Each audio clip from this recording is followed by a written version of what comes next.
Amigos, ¿cómo están? Bienvenidos a Televistazo. Anoche las Fuerzas Armadas y la policía realizaron un operativo conjunto en Solanda, al sur de Quito, por el incremento de la violencia criminal. Estefi.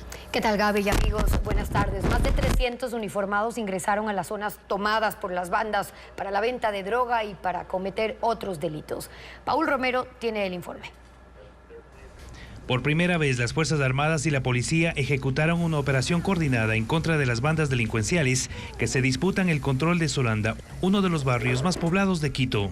Anoche, más de 300 uniformados, entre militares y policías, realizaron patrullajes en la calle J, la más comercial del sector, en los principales accesos a las viviendas en donde, según los moradores, integrantes de la banda criminal de los Lobos, generan temor y zozobra por el control del territorio. Las patrullas militares llegaron en tanquetas y los uniformados recorrieron las calles armados con fusiles, protegidos con cascos y chalecos. De forma aleatoria requisaron vehículos para controlar si los conductores o pasajeros portaban armas de fuego, municiones o explosivos. A los transeúntes les hicieron cacheos y abrieron las mochilas en búsqueda de droga. Esta operación se realizó 3 días después del asesinato de 3 jóvenes en Solanda, uno de ellos influencer. Las Fuerzas Armadas van a seguir haciendo esto en diferentes horarios, en diferentes sitios de la ciudad, no solo aquí en el sur, sino también en el norte y en el centro. La policía realizó patrullajes motorizados, ingresaron por los zaguanes a los espacios más conflictivos. La intervención militar y policial se realizó por solicitud de los dirigentes barriales que proporcionaron información sobre los lugares peligrosos. Este trabajo que nosotros estamos haciendo tiene que ser sostenido, por supuesto que sí. Y es lo que nosotros estamos haciendo con la información que se tiene, tanto con la denuncia y la información de la comunidad de primera mano, que es la primera fuente que nosotros estamos utilizando. Los moradores exigieron a la fuerza pública la presencia permanente en la zona para que haya un efecto positivo en la seguridad ciudadana. La noche no se ve ningún control ni nada y es donde más andan los delincuentes. La intervención en Solanda empezó a las 19 horas y concluyó pasadas las 3 de la mañana de este jueves. Petroecuador adjudicó el contrato de provisión de etanol para la elaboración de gasolina Ecopaís. La contratación por $94 millones llamó la atención de la Contraloría, que inició una verificación de ese proceso. Informa Francisco Garcés. La Contraloría inició un proceso de verificación al contrato de Petroecuador para la adquisición de etanol.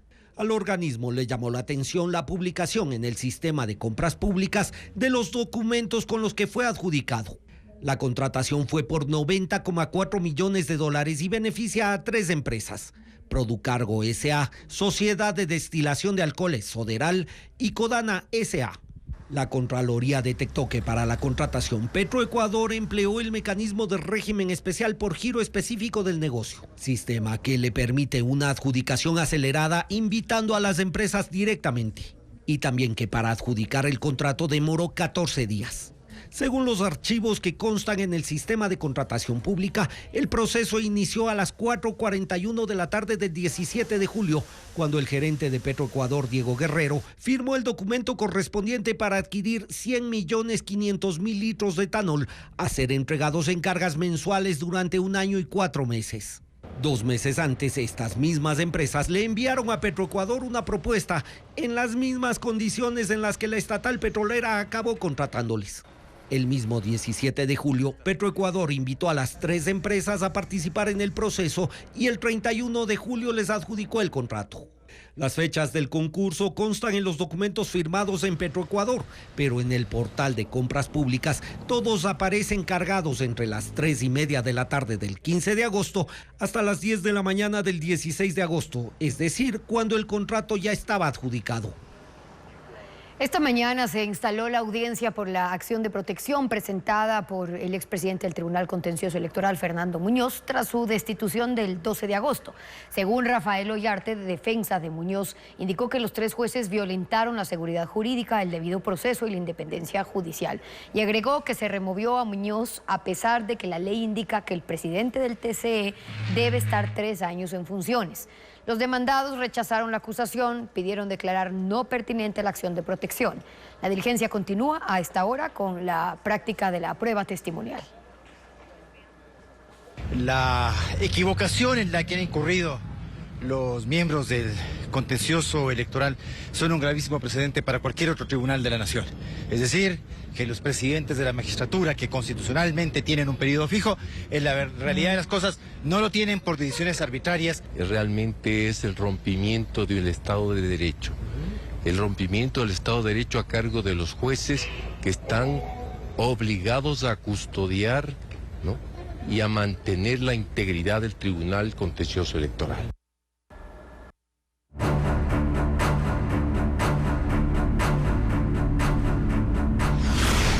Viruela, a cuidarse más.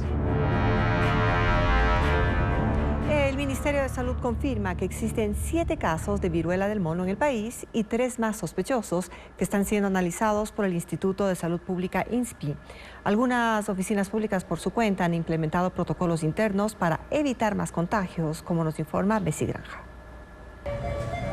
El ministro de Salud, Antonio Naranjo, confirmó esta mañana que aumentaron los casos de viruela del mono de la variante anterior, conocida como Clado 2, en el país. Nosotros tenemos, desde lo que va del año 2024, 7 casos reportados, 3 en sospecha. La autoridad descartó que existan contagios de la cepa 1B, que está expandiéndose en varios países de África. Este virus es más contagioso y por lo cual la Organización Mundial de la Salud declaró emergencia sanitaria internacional. El ministro explica cómo se realizan las pruebas para descartarla. Existen 2 pasos. Primero, se hace un estudio que se llama de PCR. El INSPI, el Instituto de Investigaciones del Ministerio de Salud, toma el caso, estudia, hace el PCR. Si sale negativo, se termina ahí la investigación. Si sale positivo, se va a hacer una tipificación ya más específica, que es para ver de qué subgrupo es, si es 1 o 2.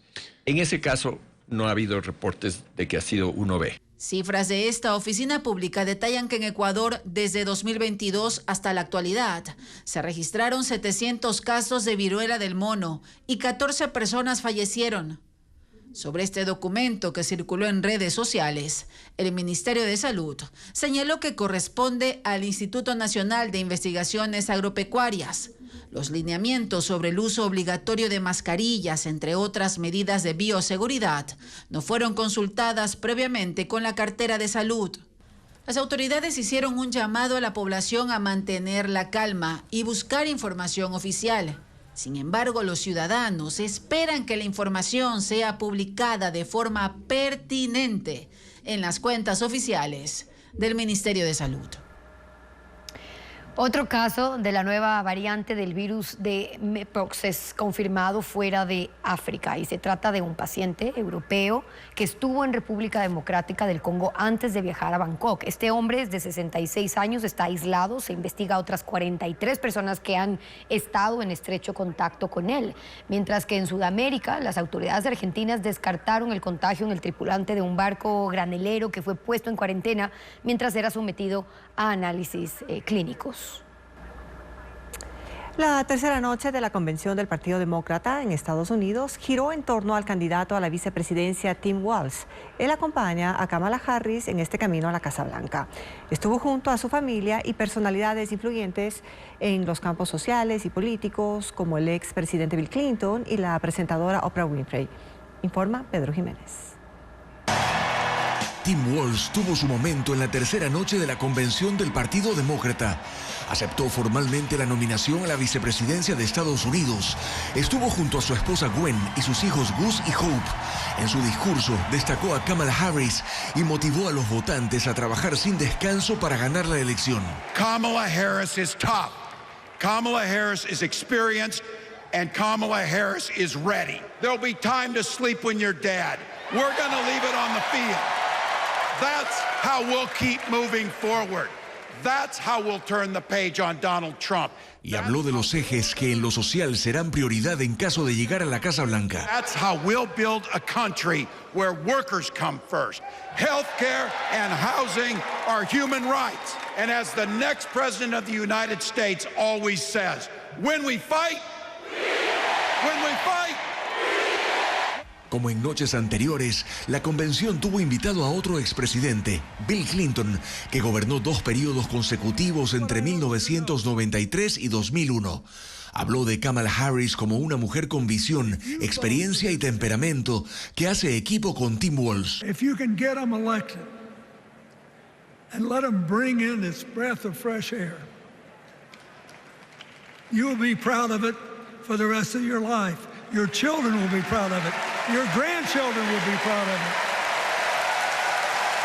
Y la presentadora y productora de televisión Oprah Winfrey, declarada en su momento como la mujer más influyente en Estados Unidos, se dirigió ante todo a los votantes indecisos. And let us choose the sweet promise of tomorrow over the bitter return to yesterday. We won't go back. We won't be set back, pushed back, bullied back, kicked back. We're not going back. La noche se completó con intervenciones musicales que convirtieron al United Center de Chicago en una sala de conciertos con 50,000 asistentes para la presentación de Stevie Wonder.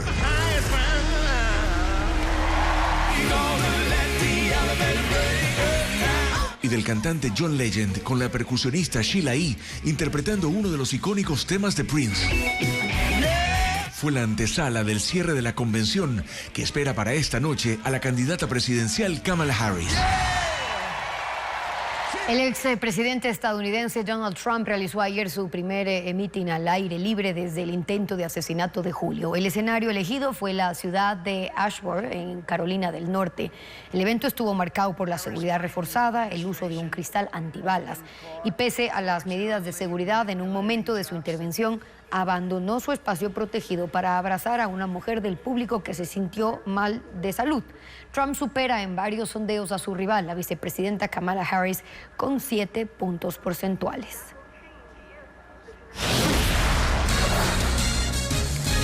Tres dirigentes sindicales de los trabajadores del IES acumularon fortunas de hasta casi $300,000 pese a sus sueldos. Los detalles de las denuncias en breve. Asambleístas denunciaron que 3 dirigentes sindicales de los trabajadores del Instituto Ecuatoriano de Seguridad Social amasaron fortunas a pesar de que sus sueldos no superaban $1,290. Diego Puente sigue el caso. Empezaron a trabajar a finales de los 80 en el Seguro Social. Entraron al sindicato y escalaron posiciones hasta llegar a la dirigencia. 30 años después, 3 dirigentes tienen patrimonios de cientos de miles de dólares que, según asambleístas que investigan irregularidades en el sindicato del IES, no pueden justificar. Los legisladores encontraron depósitos de miles de dólares desde la cuenta bancaria del sindicato a las cuentas particulares sin que se justifiquen dichos movimientos. Pero además, cómo amasan fortunas, y es un patrimonio incalculable, porque entre ellos se giran cheques, pues la señora Argudo gira cheques de $5,000 a favor de ella y de otros sindicalistas, pero su sueldo no sobrepasa los $1,250. Los 3 dirigentes solo han presentado las declaraciones patrimoniales del 2020, 2022 y 2024. No hay registros previos, a pesar de que llevan décadas trabajando en el sector público y la ley les obliga a hacerlo cada año. Televistazo levantó la información de la última declaración de los 3 sindicalistas que constan en el informe. El dirigente Virgilio Aníbal Suárez, que trabaja como técnico de mantenimiento, entró a trabajar en el IES en 1989. Tiene un patrimonio de $299,407 en el que se incluyen 3 automóviles, casa y terreno.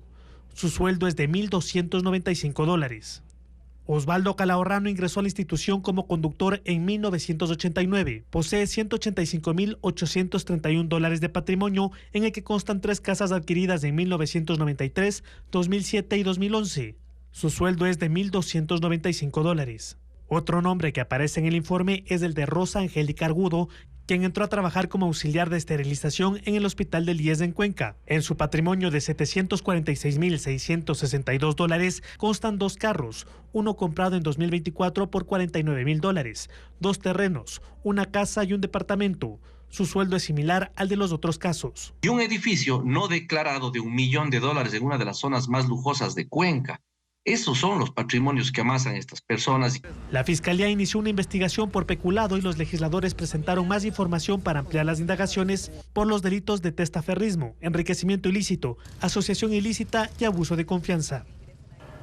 La actuación de la nueva consejera de Participación Ciudadana, Jazmín Enríquez, causó sorpresa.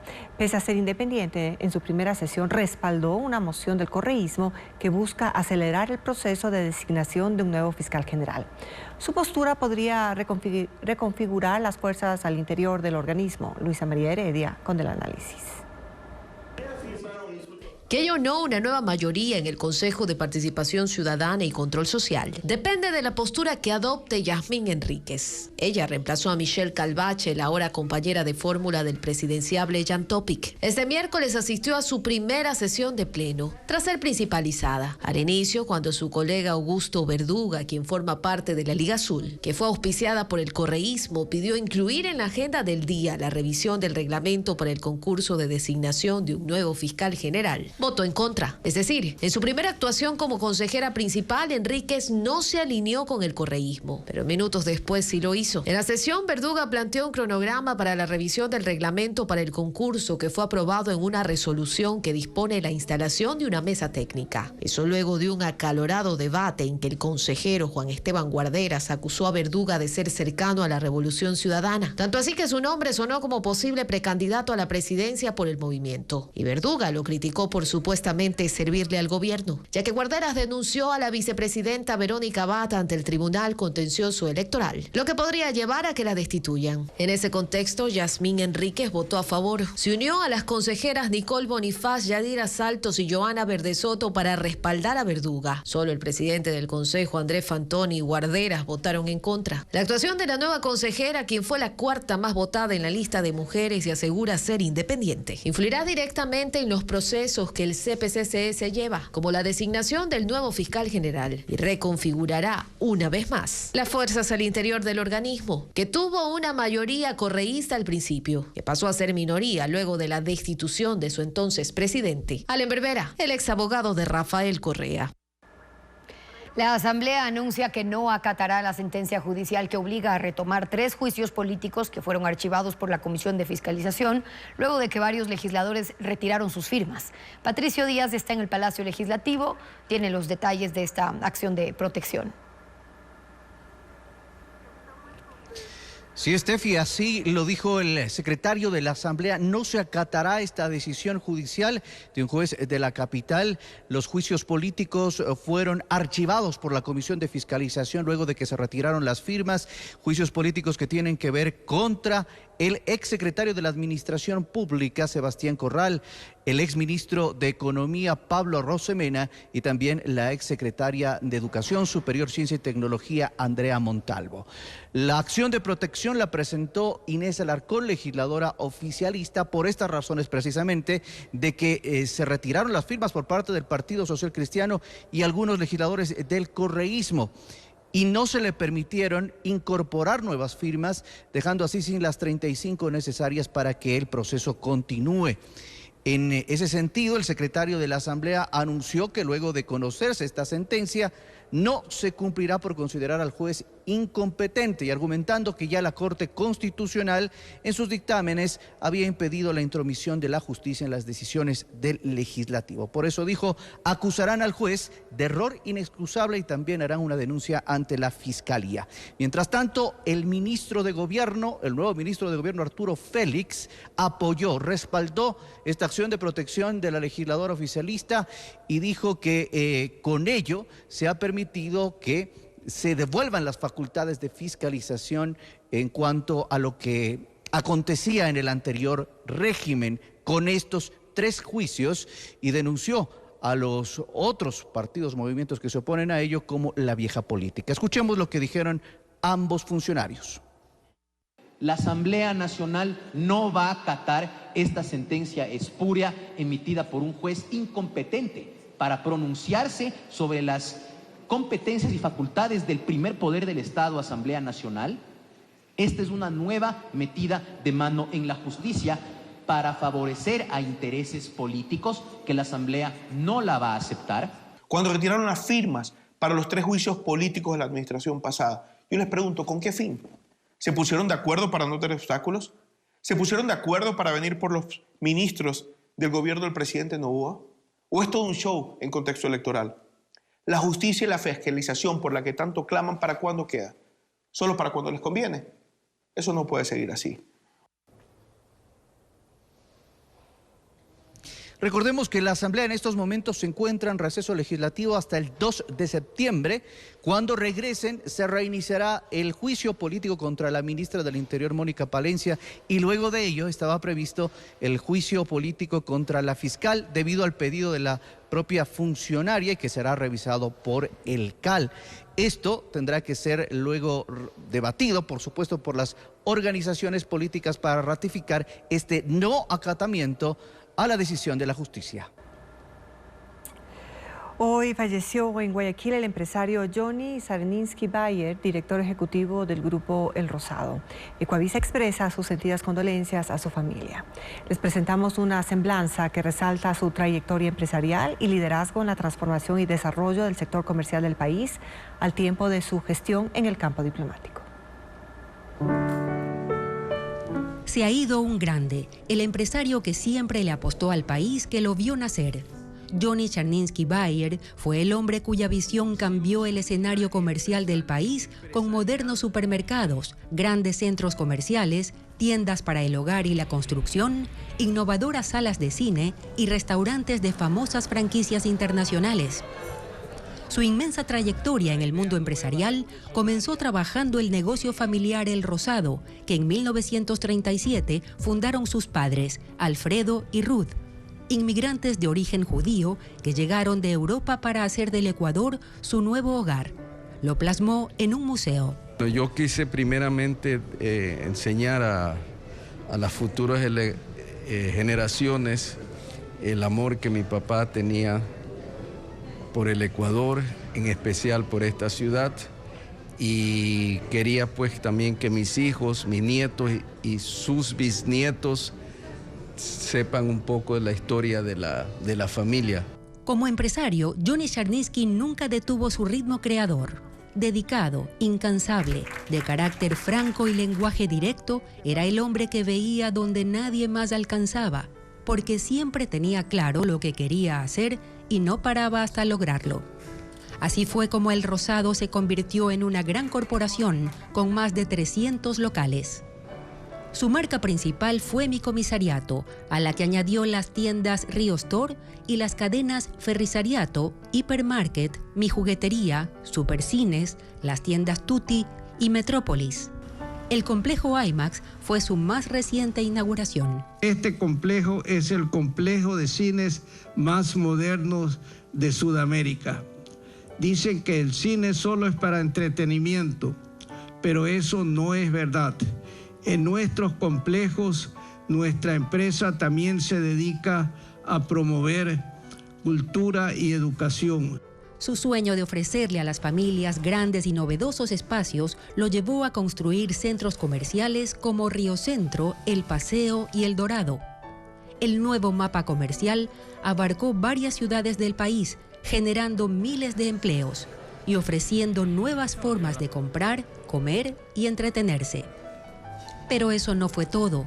La tarea de Johnny Czarninski trascendió hasta la diplomacia, como cónsul general de Israel en Guayaquil, función desde la cual defendió a su otra patria e impulsó nuevas formas de cooperación y hermandad con Ecuador. Que nos den la oportunidad de ayudar y invertir y asesorar al gobierno ecuatoriano.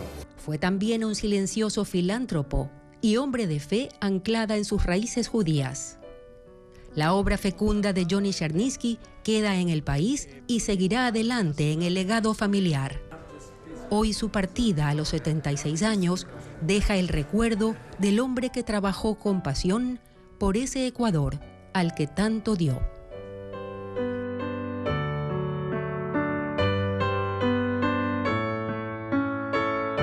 En el sur de Quito, una pareja fue secuestrada cuando realizaba una carrera en su camión. 5 delincuentes participaron en el rapto, entre ellos 2 menores de edad y un ex policía. Carlos Luis Carrillo con el informe.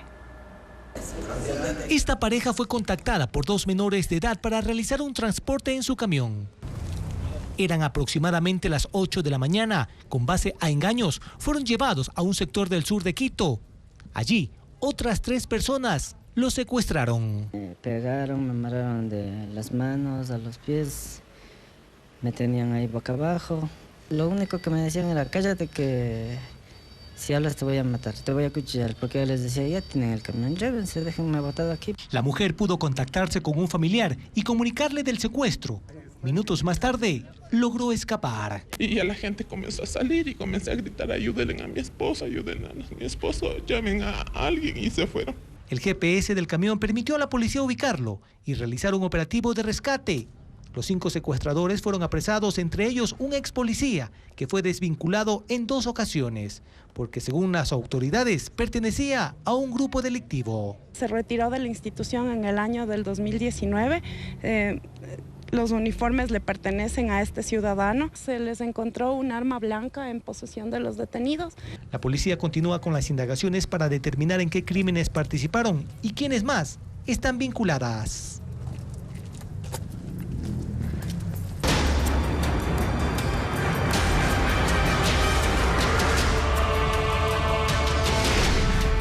Quito, gestión bajo la lupa. Otra de las críticas a la alcaldía de Quito es el tema del transporte. Aunque el metro ha resuelto parte de la movilidad, no existe interconexión con otros sistemas de transporte y aún se espera por el rediseño de rutas y frecuencias que debió estar listo hace 2 meses. Carla Delgado con más información en esta tercera entrega.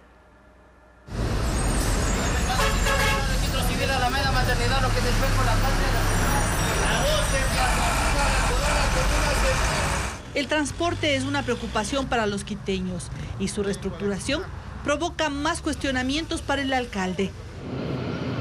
Si bien el metro ha resuelto parte del problema, la falta de conexión con otros sistemas de transporte no garantiza al 100% su función de articulador del transporte metropolitano. Y sigue pendiente la reorganización de rutas y frecuencias, que es imprescindible, dice Jorge Llanes, presidente de la Unión de Operadores del Transporte Urbano de Quito. Por ejemplo, Quito tiene 66 kilómetros. El metro cubre 22 kilómetros, que significa desde Quitumbe hasta el centro financiero, que es las Naciones Unidas, y 10 de agosto. Y desde ahí 44 kilómetros hacia el norte, que es Calderón. No tiene el metro, no tiene servicios, ni no tiene integración. En Quito existen 162 rutas, 3.200 buses y un promedio de 200.000 viajes diarios. Es decir, el problema no es el número de unidades, sino la falta de organización. Las dirigencias del transporte han luchado siempre por las rutas carne, que son las que tienen mayor demanda de pasajeros, y las rutas hueso han dejado para la gente que va apareciendo en el transcurso del tiempo. Unas zonas tienen sobreoferta de líneas de transporte.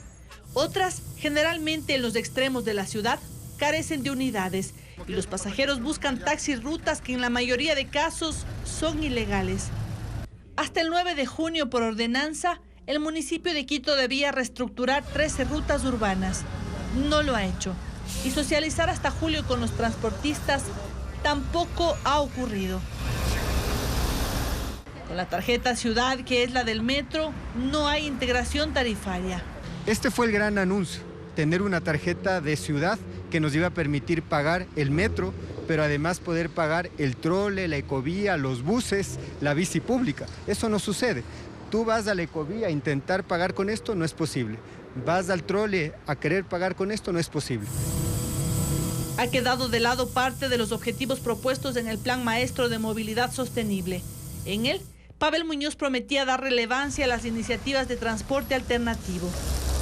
No retrocederé un centímetro en lo avanzado respecto, por ejemplo, a temas de fomento de medios de transporte alternativos, bicicleta, scooter, sino que buscaremos de manera ordenada y de manera pacífica seguir aumentando una ciudad que tiene que trabajar de forma sostenible. El 12 de julio la bicicleta pública dejó de funcionar porque finalizó el contrato con el ofrecimiento de que se restablezca desde 2025. 17.000 personas se beneficiaron de ese servicio desde mayo de 2023. Televistazo solicitó una entrevista con la alcaldía para hablar de estos temas. Por motivo de agenda se respondió, no atendieron el requerimiento. Y en la Secretaría de Movilidad no hubo respuesta. Mañana, en la 4ª entrega de la serie sobre la gestión del alcalde Pavel Muñoz, Televistazo mostrará lo que pasa en la capital con la recolección y el tratamiento de la basura. En Italia, los equipos de búsqueda de desaparecidos del naufragio del velero Bayesian confirman que hallaron un quinto cuerpo. Se trata del empresario tecnológico británico Michael Lynch, propietario de la embarcación que con 22 personas a bordo se hundió en medio de una tormenta en el Mediterráneo. Los equipos de emergencia del sur de Italia anunciaron el hallazgo del cuerpo de Mike Lynch, de 59 años, magnate del área tecnológica, conocido como el Bill Gates británico. 2 días antes encontraron los restos del presidente del banco Morgan Stanley International, Jonathan Bloomer, y del abogado de Lynch, Chris Morvillo, así como los cuerpos de 2 mujeres y el cocinero del barco. Son 6 los restos recuperados y continúa la búsqueda de la hija de Lynch, de 18 años. La esposa del magnate y el capitán del velero están entre los 15 sobrevivientes del naufragio del megavelero Bayesian, ocurrido el lunes durante una tormenta en las costas de Sicilia. Una tromba marina atrapó la embarcación que terminó hundida a 50 metros de profundidad. Mike Lynch fue creador de la empresa Autonomy, desarrolladora de programas de análisis de datos. La vendió en 2011 por un valor de $11.000 millones a Hewlett Packard, pero fue demandado por ocultar errores y falsear datos financieros de la compañía. La batalla legal terminó en junio pasado con la absolución de Lynch en todos los cargos. Y para celebrar, organizó el paseo en el velero, que terminó en el trágico naufragio. Ucrania continúa destruyendo puentes en el oeste de Rusia, en la región de Kursk, con el fin de minar sus capacidades logísticas e interrumpir las rutas de abastecimiento de las tropas. Más de 121.000 civiles evacuaron la zona desde el inicio de la incursión de Ucrania. A la par, Rusia está construyendo puentes flotantes sobre ríos en la región. Y además, Moscú confirma que derribó 45 drones, 11 de ellos en la capital. El alcalde de la ciudad calificó el ataque como uno de los más importantes jamás realizados. Y a su vez, veedores nacionales e internacionales piden al Consejo de la Judicatura que tome acciones inmediatas frente a las irregularidades del concurso para jueces de la Corte Nacional. El organismo aún no se pronuncia sobre la posible nulidad del proceso. Lo informa Jacqueline Rodas. Las irregularidades encontradas en el concurso de jueces de la Corte Nacional provocaron que la misión internacional que observa el proceso emita un informe urgente antes de lo previsto. En el documento muestran su preocupación por una serie de problemas, entre ellos que en la fase de mérito se excluyó perfiles valiosos sin justificación, irregularidades en la empresa que hizo la prueba de confianza, no fue transparente la designación de tribunales de calificación, se modificó el cronograma adelantando la fase de oposición y una falla en la cadena de custodia de las preguntas para la prueba. La misión hace varias recomendaciones, la principal, que las autoridades consideren seriamente retrotraer el proceso a la etapa que se requiera para salvar las observaciones planteadas. Pero las observaciones afectan a todo el concurso, incluido el reglamento inicial, es decir, tendría que volver a cero, como ya ocurrió en enero de este año cuando se anuló el proceso luego de la detención del entonces presidente de la Judicatura, Wilman Terán, por el caso Metástasis. Desde Chile, el secretario de la Misión Internacional habla de las consecuencias. Sin duda es grave, pero creo que sería más grave a jugar al juego de la participación, jugar al juego del buen concurso y terminar, digamos, eventualmente con una integración de corte que no satisfaga los estándares internacionales. La credibilidad de este segundo intento de concurso ha decaído día tras día. Integrantes del comité de expertos, como Juan Pablo Albán, incluso prefirieron renunciar. No voy a participar en un proceso que es así de apresurado, ni voy a legitimar con mi presencia y mi nombre una actuación que a mí no me deja del todo tranquilo. La Fundación Ciudadanía y Desarrollo también se pronunció mediante un comunicado. Es importante que el Consejo de la Judicatura, sobre la base de los informes correspondientes, declare la nulidad parcial o total de este concurso. Y el Colegio de Abogados de Pichincha solicitó que el concurso se anule de forma inmediata. Hasta el momento, el Consejo de la Judicatura no ha respondido a estos exhortos. Registrar los títulos obtenidos en el exterior será más fácil. De ahora en adelante, en caso de no contar con la apostilla o la legalización consular, se podrá sustituir ese requisito con una declaración juramentada. Adriana Bermeo explica este y otros servicios. El gobierno flexibilizó los requisitos para registrar títulos obtenidos en el extranjero. De ahora en adelante, en caso de no contar con la apostilla o legalización consular, se podrá sustituir ese requisito con una declaración juramentada. La reforma aplica para ecuatorianos graduados fuera del país y también para migrantes residentes en Ecuador. Las temperaturas altas y la radiación extrema se mantendrán hasta el viernes en 9 provincias de costa, sierra y oriente. Se trata de Guayas, Imbabura, Pichincha, Azuay, Loja, Sucumbíos, Orellana, Pastaza y Morona, Santiago. La temperatura podrá alcanzar 33 grados centígrados en estas provincias según el Instituto Nacional de Meteorología e Hidrología INAMI. A pesar de las temperaturas altas, el viernes habrá más nubosidad y ráfagas de viento en la sierra. Desde las 21 horas de este jueves hasta las 5 horas del viernes se cerrarán 2 carriles del lado derecho en el tramo Durán-La Puntilla del puente de la Unidad Nacional. El Ministerio de Transporte y Obras Públicas informó que la restricción vehicular se debe a una inspección técnica y revisiones de calidad en la vía.